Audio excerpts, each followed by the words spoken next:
जातीय जनगणना का रिपोर्ट हुआ है तो इसमें तो हो गया कि जिसकी जितनी जनसंख्या भारी उसकी उतनी हिस्सेदारी। तो 82% हिंदू है बिहार में, तो हिंदू राज्य घोषित हो बिहार, हिंदू के सारे मुद्दे को प्रमुखता से रखा जाए। मुस्लिम का जनसंख्या बढ़ा है, यह भी चिंतनीय है। कहा गया परिवार नियोजन, कहा गया सरकार का स्वास्थ्य कार्ड। जिसकी जितनी भागीदारी उसकी उतनी हिस्सेदारी। नमस्कार, मैं श्वेता और आप देख रहे हैं न्यूज फाउंडेशन। जब से बिहार में जातीय आधारित गणना की रिपोर्ट आए हैं तब से लगातार बिहार की राजनीति जो है वो शुरू हो गई है, जहां एक तरफ इस रिपोर्ट के आने के बाद राज्य सुप्रीमो लालू प्रसाद यादव ने ये बयान दिया कि जिसकी जितनी भागीदारी उसकी उतनी हिस्सेदारी।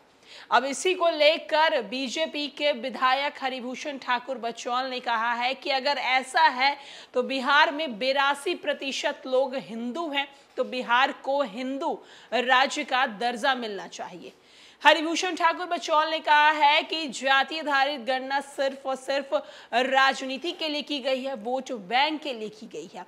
जहां एक तरफ उन्होंने कहा है कि अगर लोग जाति को छोड़कर धर्म को देखें, हिंदू को देखें, तो बिहार में हिंदुओं की जीत होनी चाहिए, बिहार में हिंदू राज्य होना चाहिए।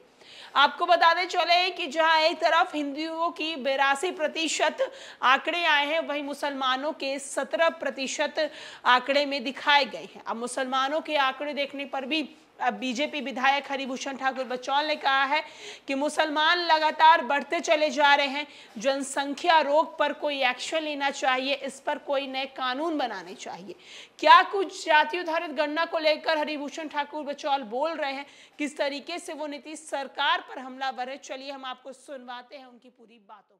सर, जो पैतृक उनका गांव था वहां पर एक पेड़ को दिखा करके नीरज जी जो एमएलसी हैं जदयू के, उन्होंने ट्वीट किया है, कहा है कि देखिए ये सम्मान है या अपमान है, उनके नाम पे जो पेड़ लगाया गया था वो सूख गया है। नीरज जी की बातों पर मत ध्यान दीजिए। नीरज जी का बस कहाँ चला गया, नीरज जी का होटवार जेल कहाँ चला गया, वो लोग का कोई ठीक नहीं है जो क्या बोलेंगे।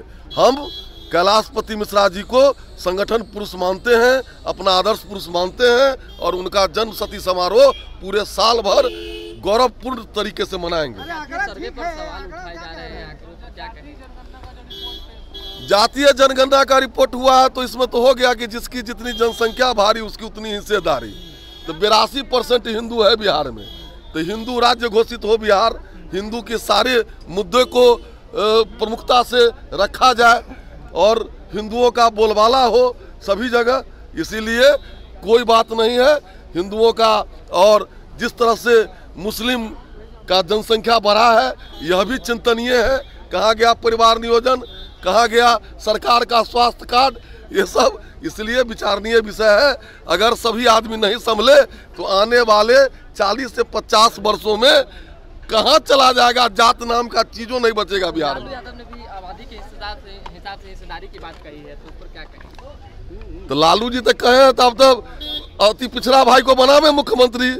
अब 32 साल से इन लोगों को याद नहीं आया। ये अंतिम पासा है, अंतिम दाव है नीतीश जी और लालू जी का, जो नहीं चलेगा।